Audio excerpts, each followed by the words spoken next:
Hello everybody, I'm Christina Briggs and I'm pleased to continue our session. I'm talking to Lee Beard.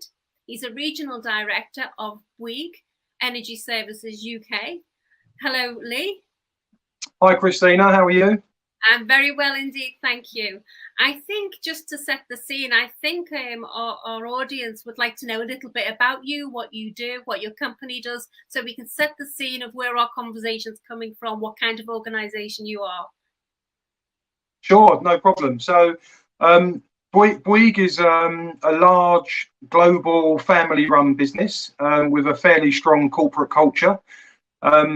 Surprisingly, Bouygues is one of those companies that does a huge amount of many different diverse things, and surprisingly many people have never heard of Bouygues. So I'll give you a very quick intro. The business was founded in 1952 by a chap called Francois Bouygues, and since that time the business has grown significantly. We're in our 7th decade, and it's now run by his two sons, Olivier and Martin. And the business has three main areas, that's construction and services, media and telecoms. As I said, they're led today by Francois and Martin Bouygues. As a business, we're present in over 100 countries and have somewhere around 120,000 employees and an annual sales target of around 30 billion euros a year. That's amazing. How a couple of brothers and a family business can grow to such an empire. That is so significant. Yeah. It's quite an inspiring story and quite an inspiring business, to be honest. Yeah, I see a lot of posts on LinkedIn of what the teams are doing. I'm always so impressed with the company and the initiatives. And that's why today, I know it's not your responsibility to drive all of these initiatives, but you are a recipient of them. So, you know, we want to get a perspective of you as a regional director, maybe how you influence that agenda and also how you receive the information and any challenges in there. And this whole point is to help, if you like, small and medium enterprises, people who are like your supply chain, how they can learn and take on some of the initiatives that you have or make it their own.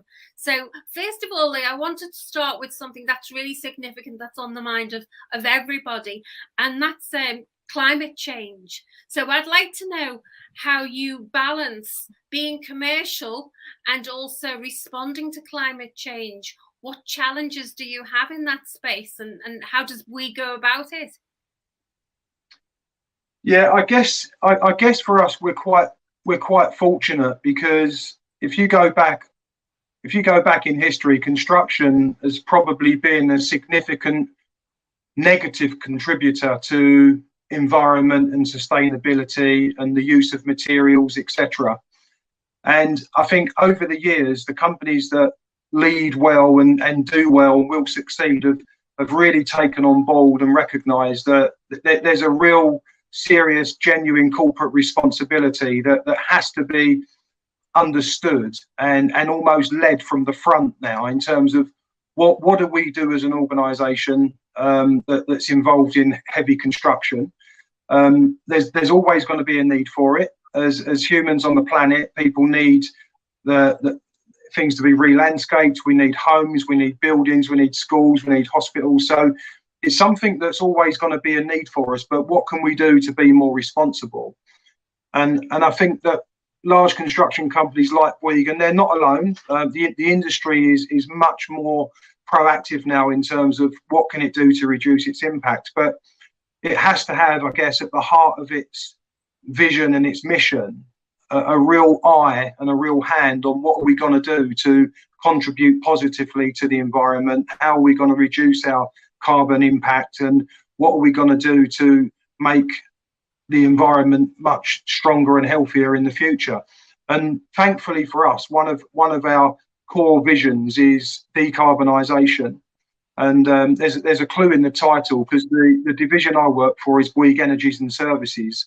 And one of the things that we focus on as an energy service provider is how can we assist our clients to become more carbon friendly, more carbon neutral? How can we reduce our impact? And how can we become more effective in our day-to-day business operations? And of course, there's a huge benefit in terms of reducing the carbon impact on the climate and on the animal world and on us in general, air quality. But also, there's as a side benefit, there's an enormous financial reward in terms of looking after these things as well. So for us, it's become a real key and core mission and very much a pillar of our business plan. Yeah, and also, do you find that it's more of a demand from employees coming into the company, what they value when they assess you as a future employer? Absolutely, Christina. I think the world is changing, and I don't want to sound like I'm too old school, but if I reverse back about 30 years when I first started work, I didn't really understand, what corporate values were. I didn't really understand what my values were. It wasn't something that was high on my agenda. But the world is changing, and we're seeing much more young people coming into business now, having learnt this at school or university, and their values are fairly clear. They're interested in working for companies that they can be proud of. They're interested in working for companies that have got strong values and strong morals in terms of the environment and sustainability. So it's very much a moving feast, and it's going in the right direction. Well, thanks for that, Lee. And also, our stakeholders and who we have to account to and stand up in front of face to face are our potential clients. I know you work with many hospitals. Do you find an increasingly attention to what you're doing in this space? Do they look at you and ask for your credentials when you're quoting for new contracts? Yeah, absolutely. Not so much. Not so much the hospitals yet, but I'm sure it's coming. But the majority of our new business through public sector organisations are very interested in our credentials in terms of CSR and sustainability. It's very much a new pillar, I guess, now in terms of what stakeholders are demanding. There's a pre-qualification questionnaire process that we tend to go through, and it's not just a case of ticking a box and saying that we're aware of our carbon impact, but it's also about what are we doing to reduce it, how are we monitoring it, how do we report it on an ongoing basis, and I guess how do we demonstrate that we're credible? Yeah, absolutely. Now, in terms of your investments into new technologies, whether it's in your energy services or you as an organisation, and how you communicate or how you actually operate on your projects and so on, what are the big investments that you may have made recently, or what are you thinking about making? Which direction are you going in? That's a big question, that one, Christina. I guess to answer that question, I'd first have to say that we need to understand our customer, because if we don't understand our customer, then we can't deliver the right solution. And hand in hand with that is we have to have the right data available to us to make sure that solutions that we're putting forward are viable and they're correct and they're what the customer needs. I think a lot of our customers, if we don't understand their needs, then you end up in a situation where it becomes a commercial transaction, and you provide them with a project and they provide you with a paycheck, and the relationship's finished. What we're looking for is long-term relationships where we can provide projects for our clients that assist them in the long term and maintain a long partnership with us, because we want to continue our partnerships and evolve together over time. Sustainability is not new, and it's never going to be old. There's always going to be a need to continuously improve and for us to follow that path with our clients. Yeah, so, sorry, Lee. Yeah, sorry, everyone, go ahead. I was going to say it's never just about, for example, what you do as a company. It's how you work together with your clients, isn't it? It's collaboration, and how you actually work with your supply chain or your teams to deliver the project. If there isn't that communication and joint approach, it's not sustainable in the long term. Yeah, no, that's absolutely right. So we're very careful and very clear about our supply chain, and we almost, we almost expect our supply chain are an extension of our business. There's a huge amount of intelligence and innovation out there in the SME world, and we work closely with our SMEs to try and bring new innovations and new solutions to our clients. Because, as I said there, and as you just alluded to, the long-term potential for the relationship with our clients is what we're looking for. It's not a one-hit wonder project. What we're looking for is how can we be partners with our clients and work with them in the long term. Yeah, I think this is a change in approach, isn't it, to relationships? Because there'll be many companies watching this, and of course, there's always the pressure to win business when you're in business. But it's actually, if you like, business comes when you actually start aligning in your thoughts and serving the client. So I think that's really important. Do you have any tips for any small companies trying to work with large companies or win contracts, public procurement contracts, in terms of how they might tweak their approach or be conscious of, their relationship as they're bidding for a contract? Yeah, I think so. I think you've to be successful, you need to have a long-term vision, and everything you do needs to have an element of long-term thinking and bigger picture. There are quite often companies that will shortcut their success because they need the win right now, and sometimes that's a little bit short-sighted, because whilst you could have earned say a bigger margin by doing a quick fix or a quick win now, the amount of work and business that you could progress with if you was a little bit less aggressive commercially and a little bit more partner focused makes a huge difference. So I think probably one of my biggest tips would be think about long term and think about what it means to be in partnership with someone for a long time, and almost think of your client as a comrade or an ally or someone that you're going to be making improvements with over a long period. Yeah, working together. I totally agree with that. Lee, I want to turn to looking at resilience, and we've had to be more resilient recently. But globally, people are having to be resilient even before COVID.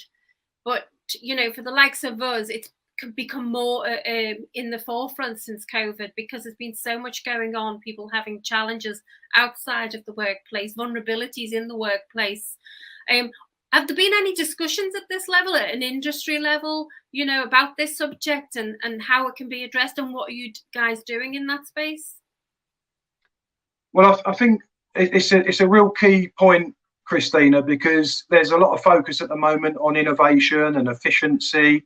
There's a lot of focus on sustainability and CSR, but ultimately it's your staff and it's the human factors that are just as important, and you need to have as much focus and as much attention into those elements of your business as you do in all of the other things that the clients are looking for.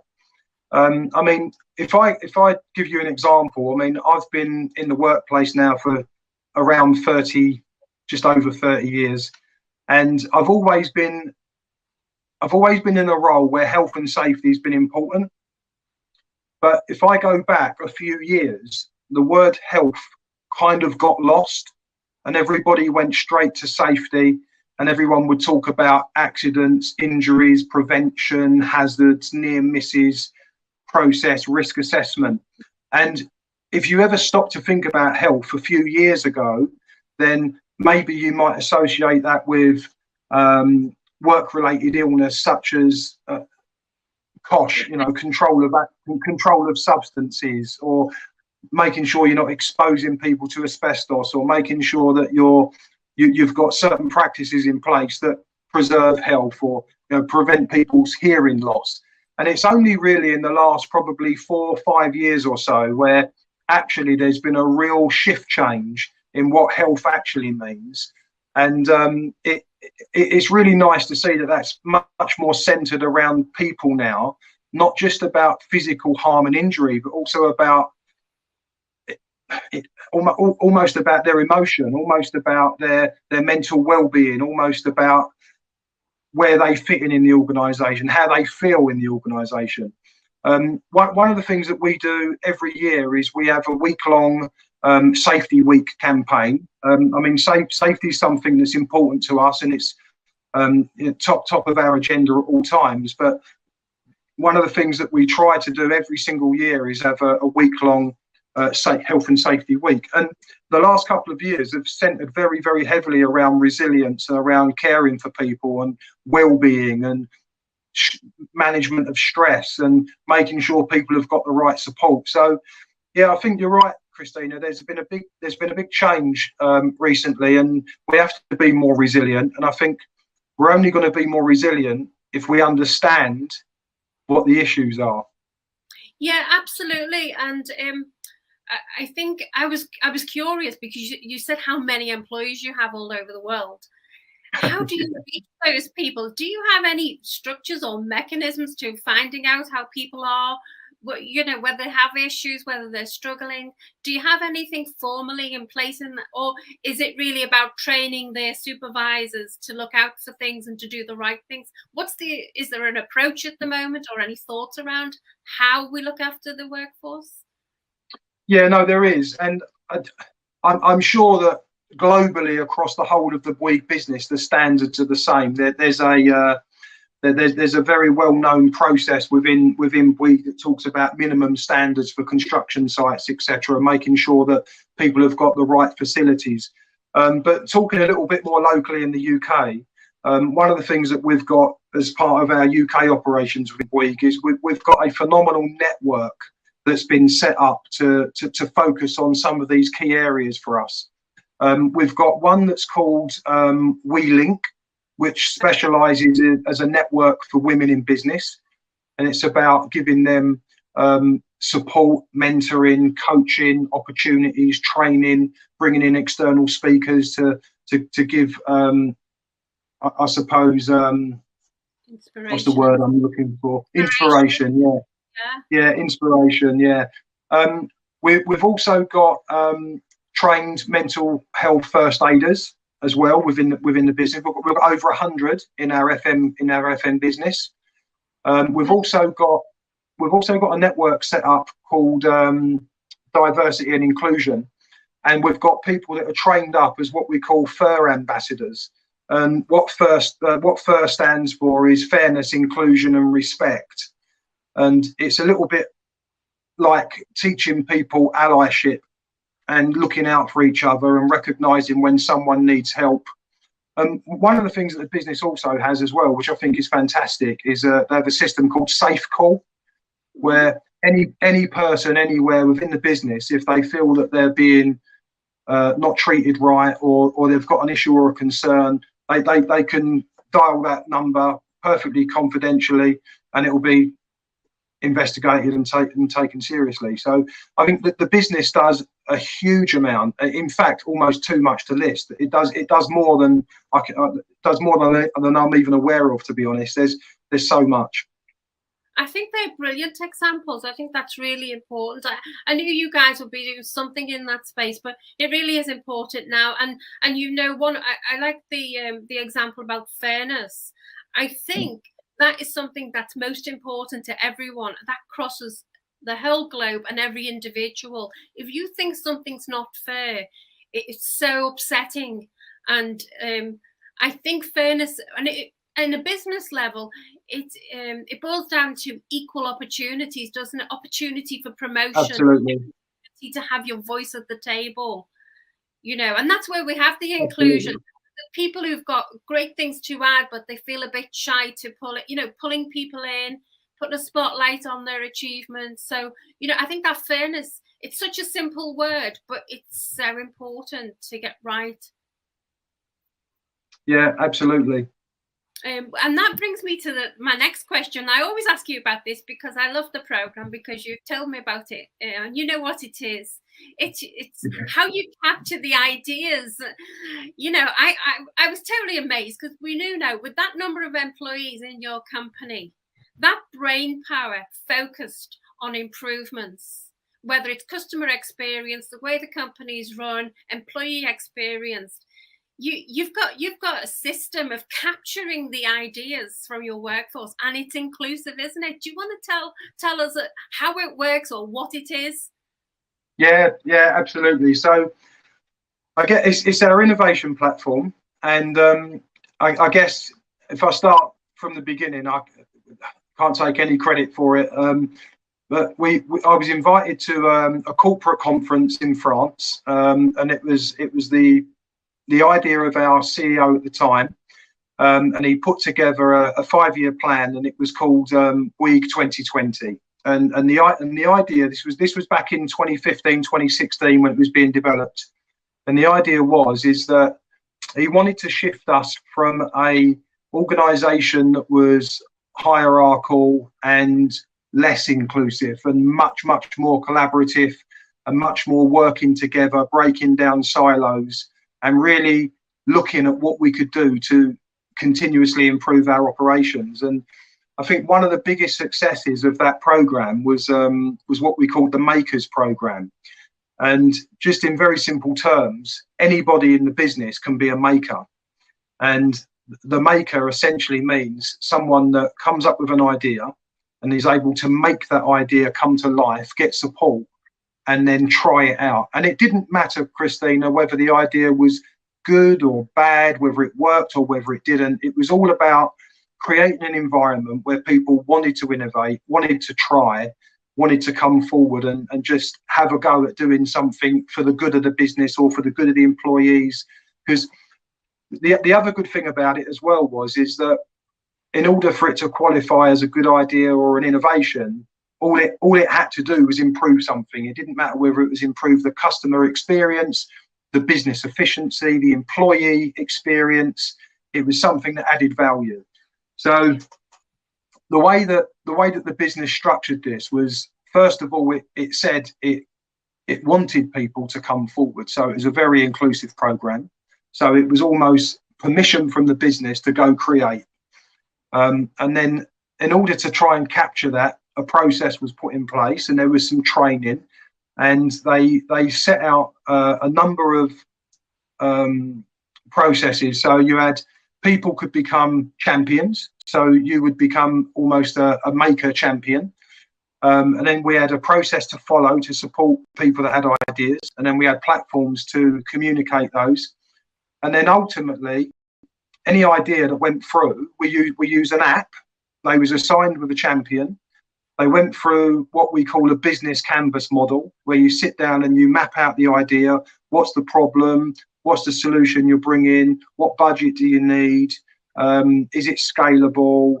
What's the benefit? And you start to really challenge and think about the idea and get the creative juices flowing and work out how you can then run a pilot scheme. And then it would be sponsored by someone from the exec team so that they were supported and there was a budget. And then ultimately it would end up in like a Dragon's Den type arrangement where the executive committee would select some of the most successful ideas or the best ideas on paper, and it would go right through to a Dragon's Den, which was great, a good experience for all of the staff, all of the makers. And then ultimately they get to see their ideas be either implemented or migrated into something else. I think it's absolutely fabulous. I could feel that would be quite exciting. And sometimes as a member of a team, you have an idea, you don't know where to take it. But you guys actually set up this system where there was a place to take it and a process to go through. And I know that you also at the beginning, you put the rules of these ideas, didn't you? You know, we had to have certain criteria. So people knew the rules of the game, and they knew that every idea wasn't going to be successful. They knew that at the outset. So they felt it was fair and it was a challenge. And I think that's what I appreciated about that program. Do you? Yeah, it's, as I say, it's a fantastic program, and we completed the Bouygues 2020 vision, if you like, and where we've got to now is we're now embarking upon our next 5-year program, which brings the Makers program along with it. But the new 5-year vision is Together Further. So it's about bringing everybody together. And I mean, we've got lots of entities of Bouygues within the UK. So how can we work better to support ourselves and become one solution to all of our clients? How can we work closer with our clients together? How can we work closer with our staff together? So it's a nice natural evolution. I think that's brilliant, Lee, because, and I think that was something I was going to ask you, because we know that in business now, it's that constant innovation and new ideas that keeps us fresh and keeps us different. So we do have to get this, and there's no end to it. It's constant, and actually how we articulate that message. So you've got the combination of both of them, the new ideas of people at the front line involved in this, and because it comes from them, they have a passion and can tell that story. Do you have an example of an idea that came out and made it all the way through to change some aspect of the business? Probably lots and lots of examples there. I'll give you one. I'll give you one example that's personal to me because it's easier to tell the story. One of the things that I put through the Makers program was a staff engagement idea, and Bouygues is a very, very strong brand, and everything. If you look at most of our businesses, so Bouygues Construction will be prefixed with BYCN. Bouygues Energies and Services is prefixed as BYES. So BY represents Bouygues, and obviously Bouygues very proud of its name. So I designed a staff engagement program that started with BY, and we called it BY Aces. And basically, when you break down what BY Aces stands for, it stands for best service for B. The Y element represents you as the employee. The A represents asset management. The C represents client and contract insight. E represents engaged employees, and S represents safe in all that we do. And what we did was we put that through the Makers program in terms of using that as a template for our facilities management teams in how we go beyond service and how we really engage with our clients, give all of our staff a common message, and give them a platform for success. And where I was really well assisted by the business through the Makers program is that I was partnered with the learning and development team, and we put together a quite comprehensive training campaign, and we created champions, and we rolled this out across a number of sites. And it was a really good opportunity for me to be able to put my engagement process through the program and actually see it come out the other end as an approved idea and a success that was available for any contract to roll out. Oh, Lee, that's a brilliant story. And actually, I think you've just answered my next question, because my next question was about executive development, and I wanted to ask you about mentoring. And what are the most important areas to be mentored? What's vital for today? But I can see when you're the language you've used is you are matched with the learning and development. But that's sort of the same thing, isn't it? It's about filling the gaps and showing you how it moves on to the next stage. But are there any other areas of mentoring? How does that executive development look for you? Well, I mean, mentoring is another avenue that we have available to us. I feel very lucky, I guess, working for Bouygues. It's easy to answer a lot of your questions because someone in our exec team's already thought about this stuff, and we have it in place, so it makes life easier for me. But I'm a mentor within our business, and every year I mentor 2 people, and then we rotate. I'm also mentored as well, as in my role. I'm fortunate enough, I was very lucky, I'm being mentored at the moment by our UK chairperson. So the highest person we have in the UK. So I'm very lucky, very honoured. But all of our executive team are expected and asked to mentor at least 2 people each year. But we also do reverse mentoring, we do coaching. It's incredibly rewarding, but it's not just a case of you're matched up with someone and you become their buddy. We've also got support from our learning and development team, and we've got mentoring training. We've got mentoring plans, and the idea is that we sit down and we discuss the plan with our mentees, and we do the best we can to give them the best opportunities to get the best from the experience. Could you elaborate a little bit more for our international audience about your experience with the reverse mentoring? Yeah, absolutely. So we also have. I'll start in a slightly different space. So we also have in our business a very successful and a very established graduate program, and we bring a lot of fantastic talent into our business every single year through our graduate program, and also we do the same for an apprenticeship program as well. So we try and cover all angles and all bases. But one of the things that our graduates are slightly ahead of the game on than us is technology, and not everybody my age is backwards in technology, I have to say, but I really benefited from having some reverse digital mentoring about 2 years ago, and one of the graduates was good enough and patient enough to work with me through all of these new platforms that we're now using.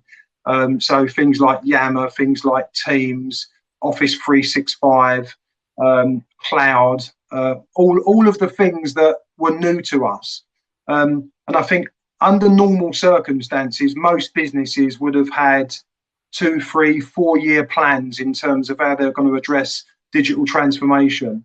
And unfortunately, as everybody is aware, with the global pandemic, a lot of people had to work remotely and work differently. We was also subject to a cyber attack as well, which meant that Office 365 and cloud technology become a real saviour for us because our servers were out for a while.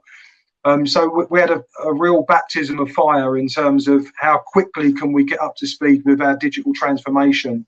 And I think we achieved probably in 3 to 6 months a really competent level of using this new digital platform, versus if we'd have done it the traditional way, there would have been a project plan, there would have been a 5-year plan, there would have been a rollout plan, and there would have been people lagging behind. But we was forced into a situation where we had to do it quickly and effectively, for the business and for our staff. And I was very fortunate to have a patient mentor to take me through the stages of how to use these applications much more effectively. So I was a real beneficiary in that case.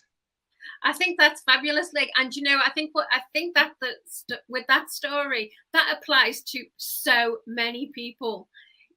So many of us are in that situation. We have our preferred platforms. I'm not too bad, but I believe if you don't understand, you must understand.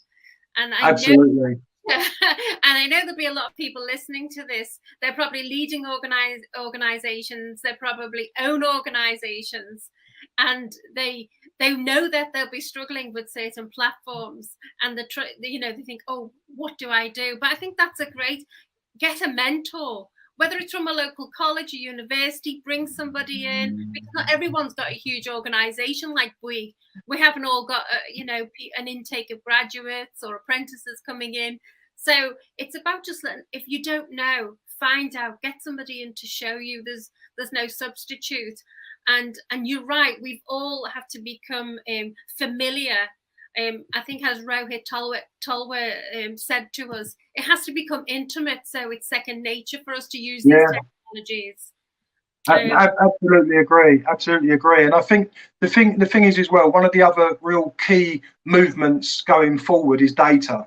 And everybody's talking about data and using data to make decisions and using data to understand better and using data to be efficient. And some of the platforms that are available now to make real sense of that data are surprisingly good.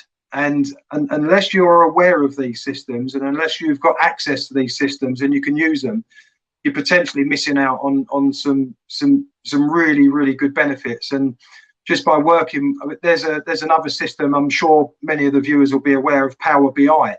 But what you can do with data and how you can grab live data and turn it into valuable information, and what some of these very talented people in our business can do is fantastic. And for me, I'm happy I can just use the system. But the creativity of some of these people that develop the system and put the information in and give you a fantastic report is great. It saves a huge amount of time as well in terms of administration and report writing, and just having access to information at your fingertips. It's really quite impressive. Yeah, I think that's right. And you know, I think gone are the days when it's instinct, it's a judgment call, it's a consensus of opinion. Now you need to have it backed up by some evidence. And in the olden days, it was very expensive to get the evidence. And now we've got, you know, opportunities to get that information and make good decisions based on what the data tells you. And then you can use your consensus to interpret and listen to the insights from the data, and then put your own personal touch on that in case there's something not right. But I totally agree, and I think it's brilliant that the resources that we've got. But again, it's about people don't know what they don't know. And I think that's why it's important to be curious about what's out there, what resources, speak to businesses, attend conferences like this so you get to know. Can you, you've mentioned in Business BI, was that you mentioned? Power BI, yeah. Power BI, okay. At least I got the right title in there. That's great. Yeah.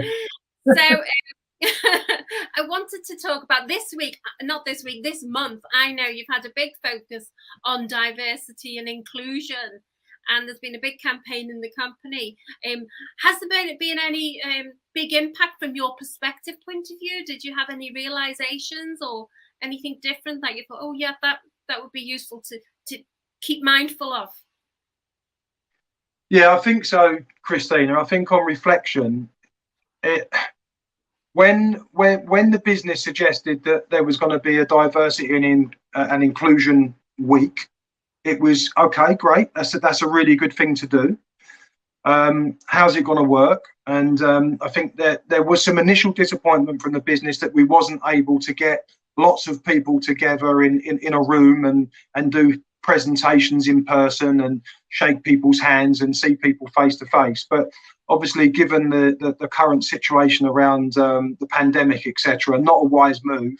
So they decided to, rather than have one day, they turned it into a 1-week campaign and did a 2-hour introduction on the Monday, and then an hour on Tuesday, Wednesday, Thursday, and Friday. And to cut a long story short, coming off the back of that week's worth of small bite-sized chunks of diversity and inclusion, almost completely changed my view and the way I thought I understood diversity and inclusion. Because I think as generally people with good moral standards and a good moral compass and people that are fair, they get what diversity and inclusion is all about. But they only get what it's about from their perspective. And it's not until you actually hear from professional speakers or people with personal stories about what it must feel like for them to actually go through feeling disadvantaged or not recognised or treated differently is really quite an eye-opener. And it drew me back to when I was younger as well, because we talk about diversity and inclusion. Of course, there's specific groups where it's more prevalent, but even for myself, when I was a young man and I started my working career in the chemical industry, and as a young manager trying to make his way and trying to establish himself in a team, I was bullied quite badly on reflection when I think back, by the older managers that didn't want to make way for younger people or didn't feel that I'd earned my right or my place. And I think if I think back to how I felt personally back then, and then think back to how other groups may feel now, it's really quite humbling to realise that, you know, it draws you back into the emotion that you went through. And then it brings to life the problems that people do face in the workplace. And I think a lot of the networks that we have in place at Bouygues are really well established and well set up to cater for us having probably some of the best success in making sure that these diverse groups are included, and that they are able to feel like they have equal opportunities, and that we. And then one of the things our chairperson says is that our success is going to be through diversity. It's going to be through people from all walks of life and all backgrounds bringing themselves and their whole selves to work and contributing to our future. So it was a real eye opener for me. I've also got a disabled daughter, my youngest, and again I think if we're doing this now in 2022. Hopefully we'll be amazing at this by the time we get to 2040, and she'll be able to go into a workplace with any luck, and this will just be second nature. So everything's progressive, Christina, and I think for me the big eye-opener is that it's not just about how we think about diversity and inclusion, it's about how other people feel about it that's important. Yeah, and ownership of responsibility. People of influence, people in power positions, if they're not doing anything in that space, they're leaving something out that they have a responsibility for. Yeah. And as we said before, if you don't understand, then you must understand, because we have to put a spotlight on these issues so we can address them. So, you know, I do appreciate your input for that, and your passion in that subject, and I feel that too. Well, Leah, I've taken so much of your time. We've dug into every corner of the business, and I think we've got an overview of what you guys are doing about your people, for society and community, for future of the business. Is there anything else you want to add before we close our session or discussion? I guess just take the opportunity to say that I'm very lucky to work for an organisation like Bouygues. I'm very proud to work for Bouygues. I think it's a fantastic organisation, and I think the business has got a fantastic future. And if what we're doing can help influence other companies to do similar things, then that's fantastic, because it's all about learning and progressing together. Yeah, exactly, all together. Brilliant. Okay, Lee, well, till the next time that we meet and have a conversation like this, all I can do is say thank you very much. That's a pleasure. Thanks very much, Christina. Thank you. Bye.